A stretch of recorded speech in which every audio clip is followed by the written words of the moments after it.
संपूर्ण भारत भारतीय सैन्याच्या पाठीशी आहे। त्यामुळे केवळ शहरात नाही किंवा मोठ्या गावात नाही तर ग्रामपंचायत स्तरावर प्रत्येक व्यक्ती हा सैन्याच्या पाठीशी उभा आहे हे दर्शवलं पाहिजे। हे पोहोचण्यासाठी ग्रामपंचायत स्तरावर खापरखेडा येथे तिरंगा यात्रा काढण्यात आली। अतिशय भव्य अशी तिरंगा यात्रा खापरखेडा येथे काढण्यात आली असून आशिष देशमुख यांनी सगळ्या पक्षाच्या लोकांना आमंत्रित केले। इथे पक्षाचा विषय नाही, ही भारताची तिरंगा यात्रा आहे। ग्रामीण भागातल्या तिरंगा यात्रेला पसंत संपूर्ण भारतीय सैन्याच्या मागे आणि देशाचे प्रधानमंत्री नरेंद्र मोदीजी यांच्या संकल्पाच्या मागे उभा आहे। आणि म्हणूनच केवळ शहरात नाही, केवळ मोठ्या गावात नाही तर ग्रामपंचायतीमध्येही प्रत्येक व्यक्ती हा सैन्याच्या पाठीशी उभा आहे हे दर्शवलं पाहिजे, हे पोचलं पाहिजे। याकरता ग्रामपंचायतीमध्ये देखील तिरंगा यात्रा काढण्यात येते आहे। आणि आज या तिरंगा यात्रेच्या निमित्ताने खापरखेडा ग्रामपंचायतीमध्ये मी आलो आहे। अतिशय भव्य अशा प्रकारची तिरंगा यात्रा माननीय बावनकुळे साहेब, इथले आमदार आशिषजी देशमुख या सगळ्यांच्या उपस्थितीत या ठिकाणी आम्ही आत्ता संपन्न केलेली आहे।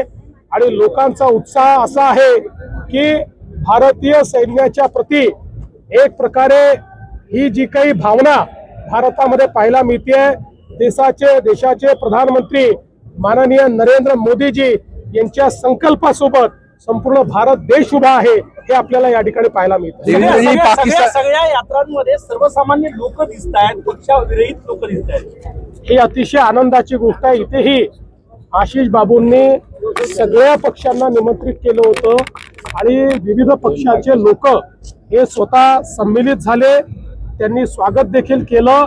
कारण हा पक्षाचा प्रश्न नाही, इथे पक्षाचा झेंडा नाही, इथे पक्षाचा दंडा नाही, हा भारताचा प्रश्न आहे। ही भारताची यात्रा आहे, ही तिरंग्याची यात्रा आहे। आमच्या गळ्यातही तिरंगा आहे, आमच्या हातातही तिरंगा आहे। पाकिस्तानचा खोटेपणा आता उघड होत आहे आणि तिथले पंतप्रधानांनी अगदी कबूल सुद्धा केलं की आमचे तळ उद्ध्वस्त झाले। तिथे तळ रिपेअरिंग साठी टेंडर सुद्धा काढलेलं आहे का? आपल्याला हे पहिल्या दिवशीच माहिती होतं की ज्या प्रकारे भारताने हल्ला केला, आज भारताची जी डिफेन्स कॅपेबिलिटी आहे ती पाकिस्तानच्या 5 पट जास्त आहे। आज जगातल्या पहिल्या 5 आर्मीमध्ये किंवा नेव्हीमध्ये किंवा एअरफोर्समध्ये भारताची गणना होते। अशा प्रकारची भारताची परिस्थिती आहे। आणि म्हणून आपण ज्यावेळी त्यांचे युद्ध तळ उद्ध्वस्त करणं सुरू केलं त्यानंतरच ते वठणीवर आले, त्यानंतर त्यांनी गुडघे टेकले, त्यानंतर त्यांनी फोन केला आणि मग युद्धविराम झाला। भारतीय उत्पादनांचा वापर झाला डिफेन्ससाठी, त्यात नागपूरचाही समावेश आहे। किती अभिमानाची ही खरोखर आपल्याकरता अभिमानाची गोष्ट आहे। आपला जो वॉर डॉमिनन्स आहे, या संपूर्ण युद्धामध्ये जो आपल्याला पाहायला मिळाला, ऑपरेशन मध्ये जो आपल्याला पाहायला मिळाला, हा वॉर डॉमिनन्स आत्मनिर्भर भारत आणि मेक इन इंडिया अशा प्रकारच्या शस्त्रांमुळे आपण करू शकलो।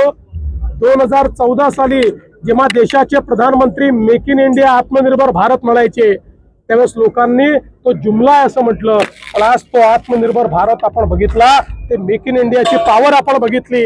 आणि आता तर जग म्हणतंय की शस्त्रास्त्र आम्हाला द्या, हे भारताने करून ब्राह्मोसची मागणी इतर देशांकडून केली जात आहे। बजेट सुद्धा आता वाढवलेलं आहे भारतात। आपल्या सगळ्याच डिफेन्स कॅपेबिलिटीची मागणी आता जग करताय। जगाला लक्षात आलं की आपल्याला जर सेफ राहायचं असेल तर सर्वात चांगली शस्त्रास्त्र आता भारताकडे आहे। दुश्मन का दुश्मन दोस्त असतो। आपण काही देशांशी संधान साधलाय आणि एकीकडे तुर्की सारख्या देशांवर भारतीयांनी स्वतःहून पुढाकार घेऊन बहिष्कार केला। मी तर भारतीयांचं अभिनंदन करेन की तुर्की सारखा देश जो विनाकारण दहशतवादाला पाठिंबा देतोय, मानवतेच्या विरुद्ध जो अपराध आहे त्या अपराधाला पाठिंबा देतोय, त्या तुर्कीवर अघोषित बहिष्कार हा भारतीयांनी टाकलेला आहे। तुर्कीला देखील लक्षात आलं भारतीयांची ताकद काय आहे। सगळ्यात मदत गेल्या काही दिवसात आज ये हम सभी जानते हैं, ऑपरेशन सिंदूर में जिस प्रकार से भारत की सेना ने बहादुरी दिखाई है, पूरे देश में जनता भारत के सेना के साथ खड़ी है, देश के प्रधानमंत्री जी के संकल्प के साथ खड़ी है। और यहाँ पर भी हम लोगों ने ये तय किया कि केवल शहरों में नहीं तो पंचायतों में भी तिरंगा यात्रा निकलेगी।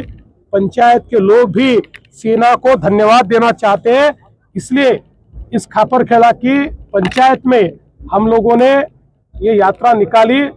और जिस प्रकार से आम लोगों ने इसमें सहभागिता ली, जिस प्रकार से उन्होंने उत्साह दिखाया, इससे हम भी अभिभूत हैं।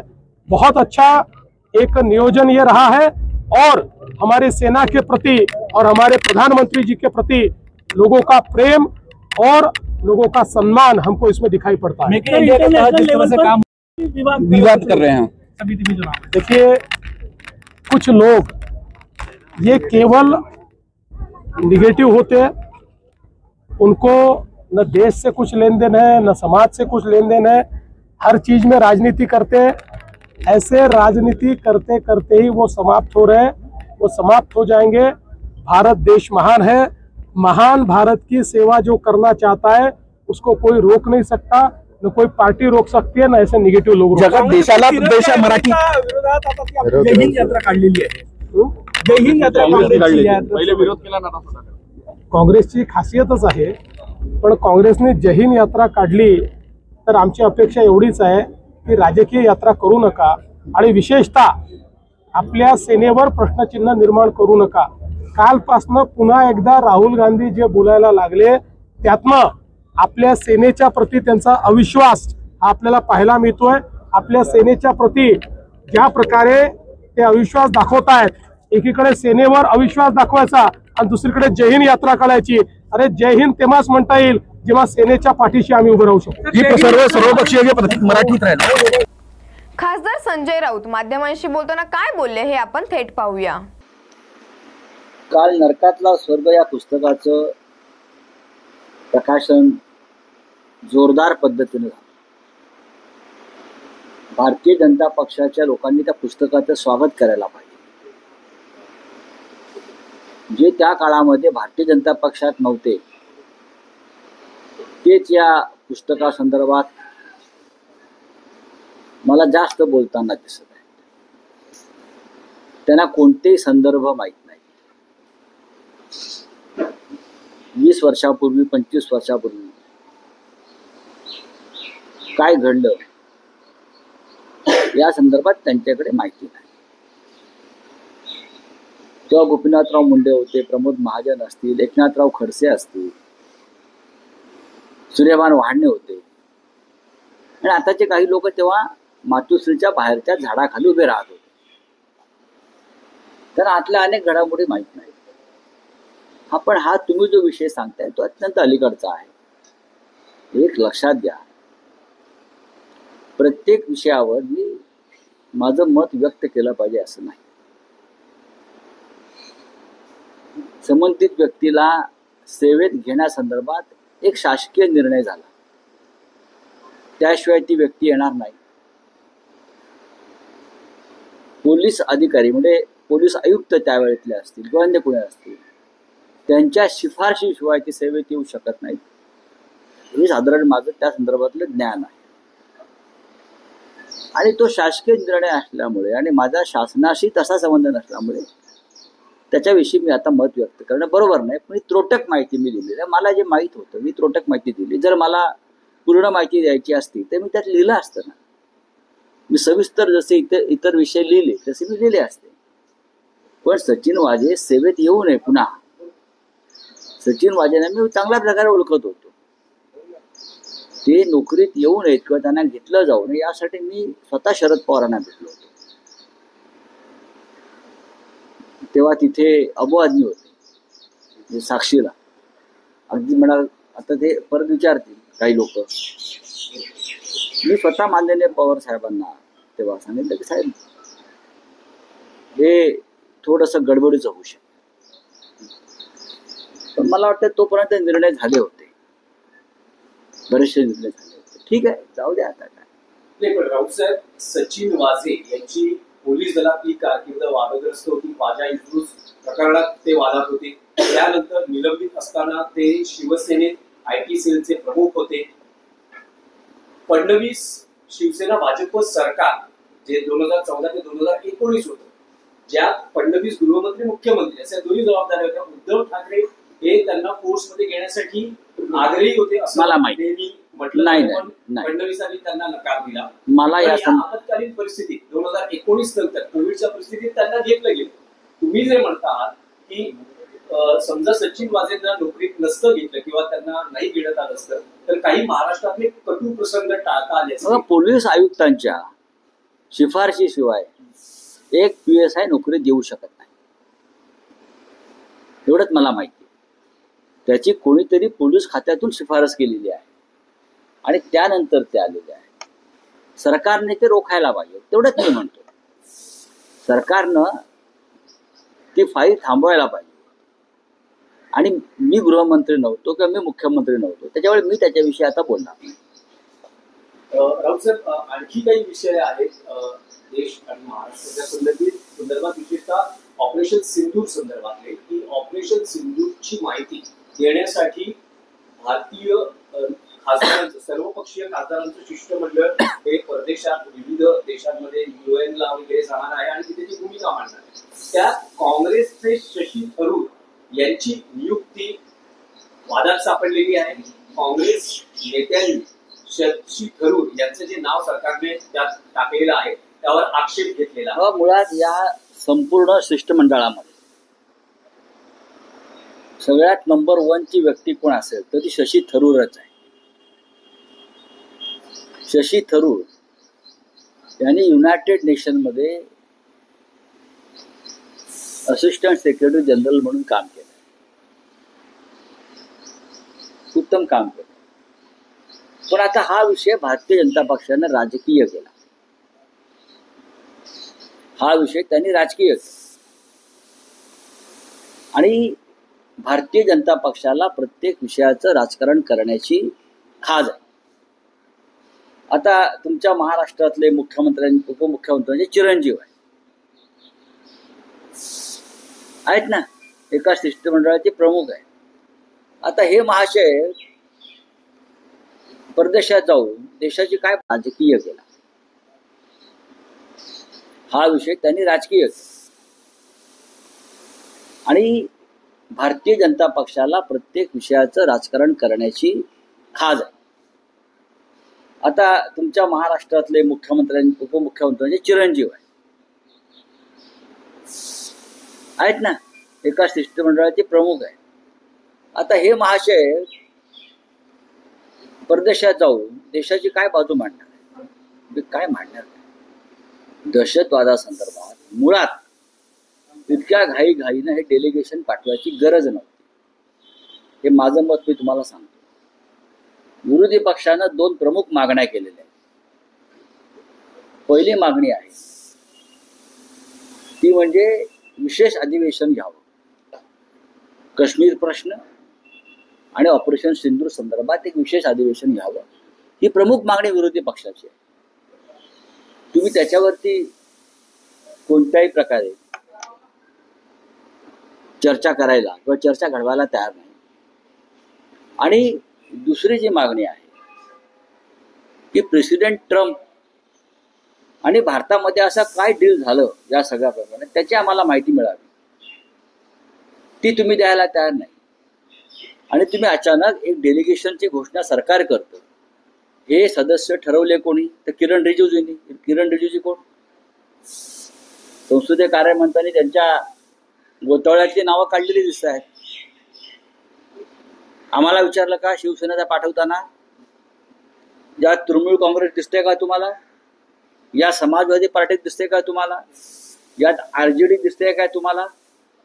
मग सर्व पक्षीय शिष्टमंडळ जातंय हे तुम्ही कोणत्या आधारावर सांगता?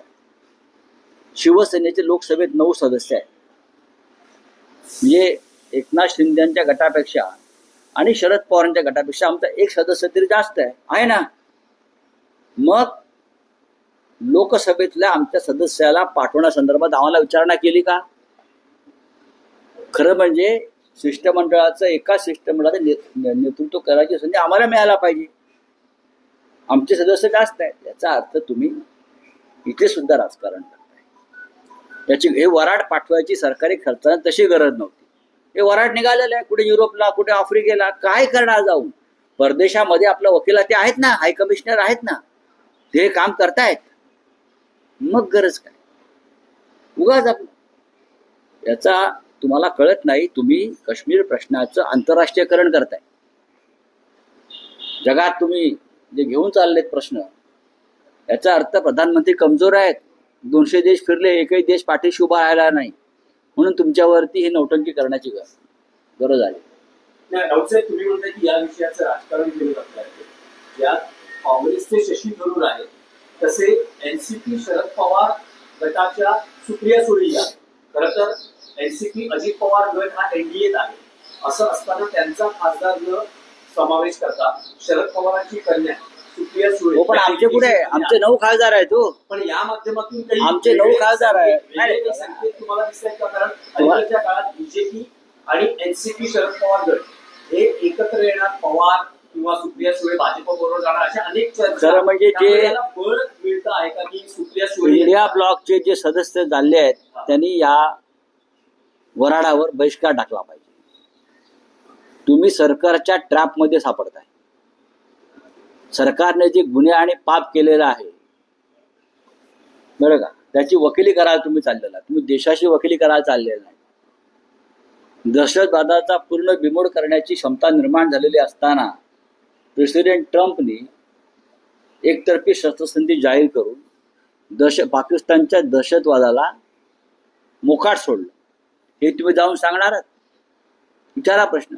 प्रेसिडेंट ट्रम्पला मध्यस्थ करण्याची गरज का भासली, त्याला कोणी आमंत्रित केलं, हा प्रश्न तुम्ही वॉशिंग्टनला जाऊन विचारणार आहात का? तर तुम्ही जा.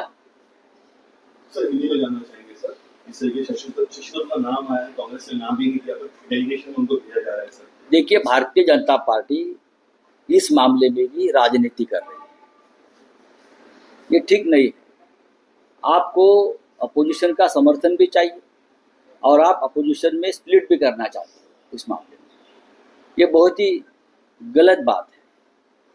सबसे पहले सरकार का डेलीगेशन भेजने की जरूरत नहीं थी. क्या जरूरत? अपोजिशन ने एक मांग की थी स्पेशल सेशन कश्मीर और ऑपरेशन सिंदूर पर, वो आप नहीं करने जा रहे. वो सेशन होने के बाद आपको भेजना चाहिए था, लेकिन आप अपने मर्जी के जो एमपी है उसका एक डेलीगेशन बनाकर भेज रहे. शिवसेना के 9 मेंबर है लोकसभा में. हमको किसी ने पूछा नहीं कि लोकसभा में से किसी को आप भेजना चाहते हैं क्या. तृणमूल कांग्रेस के लगभग 35 मेंबर्स हैं. समाजवादी पार्टी के 40 मेंबर हैं. लालू प्रसाद जी के भी 4 या 5 मेंबर्स हैं. आप ऑल पार्टी डेलीगेशन की बात करते हो, तो आप सबको लेना चाहिए. हमारी दूसरी मांग ये थी कि ऑल पार्टी डेलीगेशन कश्मीर में लेके जाइए. समाजवादी पार्टी के 40 मेंबर हैं. लालू प्रसाद जी के भी 4 या 5 मेंबर्स हैं. आप ऑल पार्टी डेलीगेशन की बात करते हो, तो आप सबको लेना चाहिए. हमारी दूसरी मांग ये थी कि ऑल पार्टी डेलीगेशन कश्मीर में लेके जाइए. All party delegation. आप ना सेशन ले रहे हो स्पेशल, ना ऑल पार्टी डेलीगेशन को हमको कश्मीर में लेके जा रहे हो, लेकिन विदेश घुमा रहे हो एमपीज को. क्या करेंगे जाकर? इस इशू का आप अंतर्राष्ट्रीयकरण करना चाहते हो. इजराइल और गाजा का युद्ध चल रहा है. प्राइम मिनिस्टर नेतन्याहू ने हमारे यहाँ डेलीगेशन नहीं भेजा, या अमेरिका में या विश्व में डेलीगेशन नहीं भेजा है. जेलेंस्की ने डेलीगेशन नहीं भेजा है ऑल पार्टी, या पुतिन ने. ये क्या कर रहे हैं लोग? हाँ, ये क्या नौटंकी चल रही है? शरद पवार गुट की नेता सुप्रिया सुळे ये भी इस डेलीगेशन में शामिल है. आपको क्या लगता है हाल में जो राजनीति हो रही है? सवाल को डीएमके है जिनका एक है, एकनाथ शिंदे का जो नाराजगी चाल रहा है, शिकायत शुरू हो रखा है, कहीं ना कहीं छोटे-छोटे दंगल से उसको ज्वाइन करने की कोशिश. देखिए, ये एक टूरिज्म प्रोग्राम चल रहा है. ऑपरेशन सिंदूर के नाम पर टेररिज्म के नाम पर हाँ ये टूर एंड ट्रैवल कंपनी खोल दी है। अभी जरूरत नहीं है। 2 मांगे हैं ना हमारी, स्पेशल सेशन और all party delegation to Kashmir under leadership of government. ये आप पूरा नहीं कर रहे हो और अचानक से ये उसको दो उसके दो उसको एक पकड़ कर आप विदेश यात्रा कर रहे हो। मोदी ने अब तक इतनी विदेश यात्रा की, वो फेल हो गए। उसका मतलब मोदी जी की विदेश यात्रा करोड़ों रुपए खर्चा हो गए, वो फेल हो गई। या बताइए ना आपने क्या किया? एक देश भी आपके साथ खड़ा नहीं रहा प्रधानमंत्री जी के साथ, तो ये जाने से क्या होगा हमारे लोग। राव साहब, मेरा फिर भी एक स्पेसिफिक सवाल है। एनसीपी शरद पवार गुट की नेता सांसद सुप्रिया सुले इस डेलीगेशन में है, हालांकि जो अजित पवार गुट है उनके सांसद इस डेलीगेशन में है नहीं। क्या राजनीति हो रही है? सुप्रिया सुले, शरद पवार, ये बीजेपी के साथ? उसमें मैं राजनीति नहीं देख रहा हूँ। अजित पवार गुट का एक एमपी है, एक ही एमपी है और पवार साहब के 8 एमपी है। करेक्ट, 8 एमपी है ना उनके। तो 8 एमपी के हिसाब से सुप्रिया जी को ये न्योता मिला है, लेकिन हमारे 9 एमपी है, लेकिन हमको न्योता नहीं मिला है। हमारे पास सरकार का ना लेटर आया है ना फोन आया है। हमको पूछना चाहिए, तृणमूल कांग्रेस को पूछना चाहिए, अखिलेश यादव जी से बात करनी चाहिए, तेजस्वी यादव जी से बात करनी चाहिए। आप नहीं कर रहे, आपके मर्जी के मुताबिक आपने चयन किया है। आपने मराठी प्रतिक्रिया में कहा कि इंडिया ब्लॉक को एक्चुअली इस डेलीगेशन में से बाइकआउट करना चाहिए। नहीं, सरकार को सवाल पूछना चाहिए, जरूरत क्या है। सबसे पहले स्पेशल सेशन की बात की थी, वो कर लीजिए, और बाद में ऑल पार्टी डेलीगेशन जो है कश्मीर में लेके जाने की बात है वो पूरी करिए। बाद में हम देख लेंगे आराम से किसको जाने। प्रधानमंत्री खुद लेके जाए डेलीगेशन अमेरिका में, उनके फ्लाइट में, जो स्पेशल फ्लाइट है उसमें ऑल पार्टी डेलीगेशन आप खुद लेके जाइए, कोई प्रॉब्लम नहीं। चलिए, थैंक यू। गडचिरोली येथे शासकीय विश्रामगृहात आयोजित केलेल्या पत्रकार परिषदेत बोलताना काँग्रेस विधिमंडळ पक्षनेते आणि आमदार विजय वडेट्टीवार यांनी सांगितले, शेतकऱ्यांना त्यांच्या जमिनीचा मोबदला किमान 1 कोटी रुपये मिळालाच पाहिजे। यासाठी शेतकऱ्यांमध्ये जनजागृती करणे ही माझी भूमिका असून मी सदैव शेतकऱ्यांच्या बाजूने उभा आहे असे म्हणत पुढे ते असेही म्हणाले, जिल्ह्याच्या विकासासाठी काँग्रेस पक्ष कधीच विरोध करत नाही, परंतु सध्याच्या त्रिमूर्ती सरकारकडून केवळ कमिशन खाण्याचे राजकारण सुरू आहे। विकासाच्या नावाखाली सामान्य जनतेची फसवणूक केली जात आहे। वडेट्टीवार यांनी शेतकऱ्यांचे प्रश्न, जिल्ह्याच्या विकासाच्या संधी तसेच शासनाच्या हलगर्जी कारभारावर तीव्र शब्दात भाष्य केले आहे। सर्वांची नावं झाली, पाटील साहेब आणि खरं तर एक महत्त्वाच्या विषयासाठी आजची पत्रकार परिषद आम्ही आयोजित केली, ज्यामध्ये गडचिरोली जिल्ह्यामध्ये औद्योगिक क्रांतीच्या नावावर जिल्ह्यातील खनिजांची लूट ही होतच आहे। त्यातून सत्ताधाऱ्यांचे खिसे प्रचंड प्रमाणात भरले जात आहेत। त्या लुटीचे हिस्सेदार सत्तेतील सर्व 3ही पक्षाचे नेते प्रमुख आहेत। मुख्यत्वे करून 2 विषयावर मी लक्ष केंद्रित करणार आहे।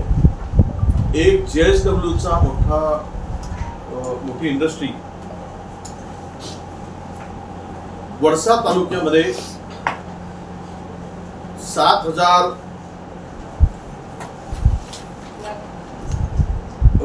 2128 हेक्टरवर या खाजगी जमीन आणि सरकारी जमीन 174 हेक्टर अशी एकूण 2303 हेक्टरवर तो जिंदाल JSWचा कारखाना तिथे प्रस्तावित आहे आणि सेक्शन 6 हा सुरू केलेला आहे। याची माहिती ज्यावेळेस मी घेतली त्यावेळेस या 7000 म्हणजे 2300 म्हणजे जवळपास 8000 एकर ही जागा असणार। 8-8.5 2300 म्हणजे 2000 हेक्टर म्हणजे 4 आणि 5 आणि 300 6000 जवळपास। मुळात ही जागा घेताना वडसा तालुक्यातील कोंडाळा गावाची 881 हेक्टर जागा या ठिकाणी घेतली जाणार. कोंडाळा. कुरुडची 375 हेक्टर,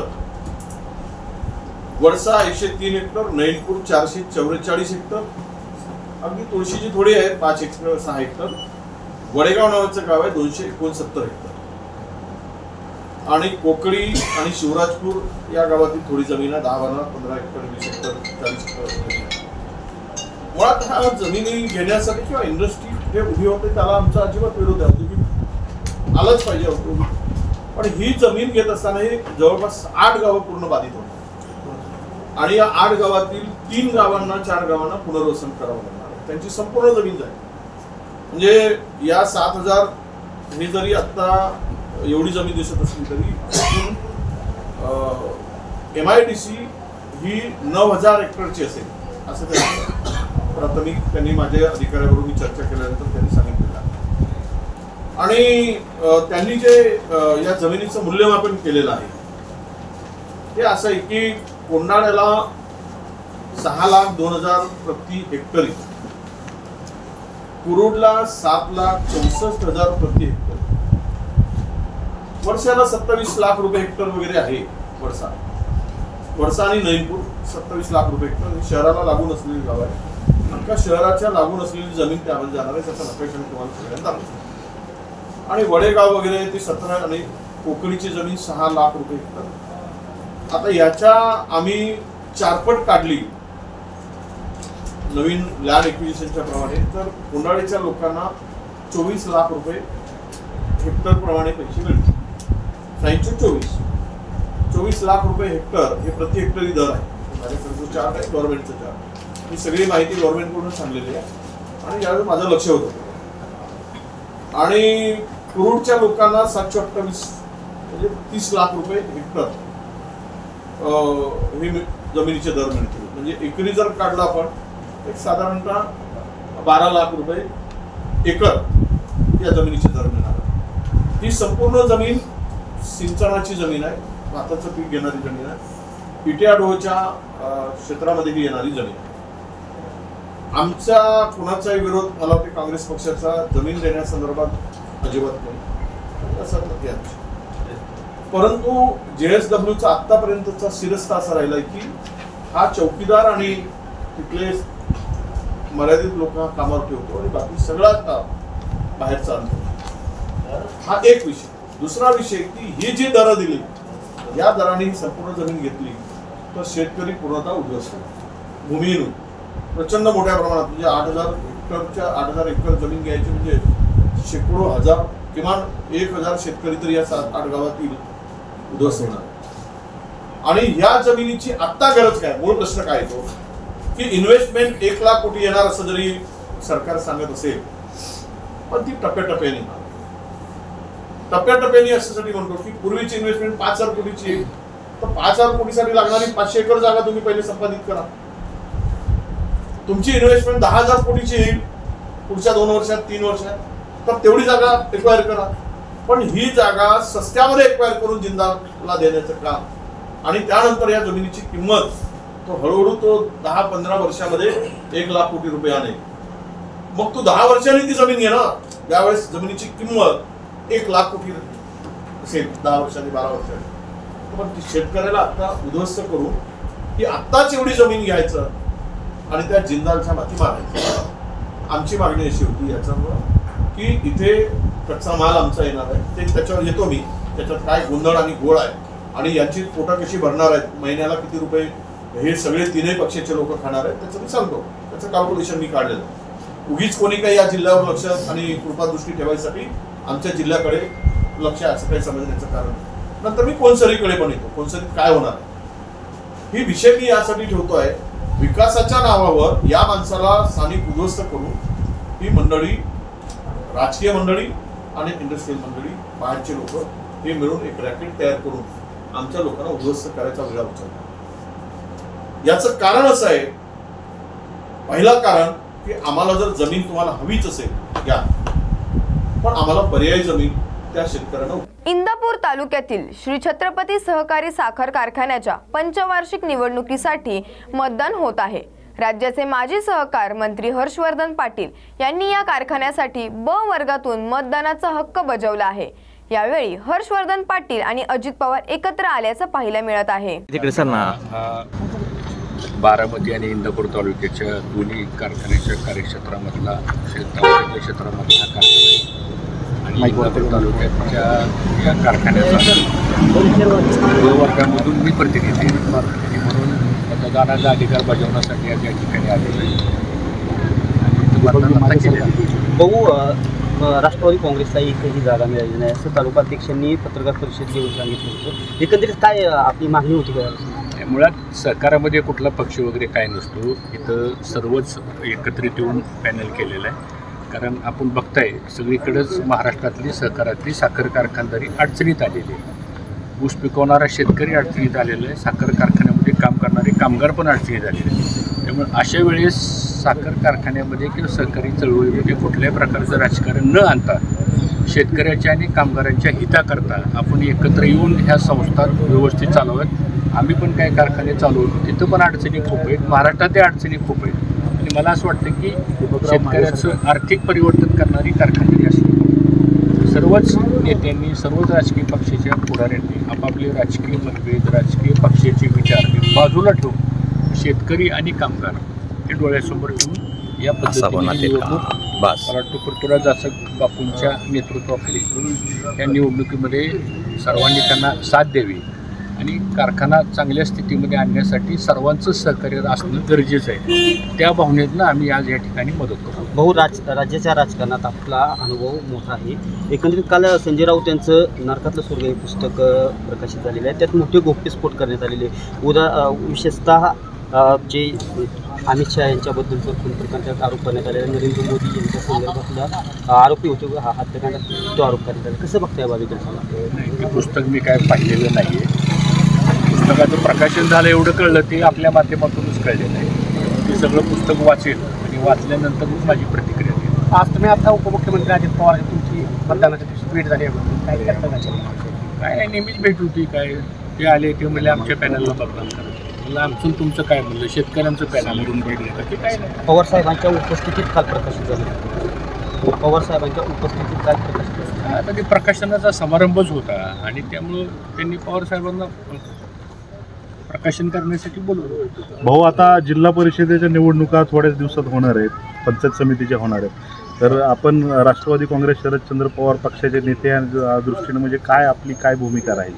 आता सुप्रीम कोर्टाने आता तर आदेश दिलेला आहे, आता त्याची प्रक्रिया सुरू झालेली आहे। त्याची प्रक्रिया सुरू झाल्यानंतर मला असं वाटतं की एकदा निवडणुकीचा प्रोग्राम लावल्यानंतर सर्वच राजकीय पक्ष तयार आहेत।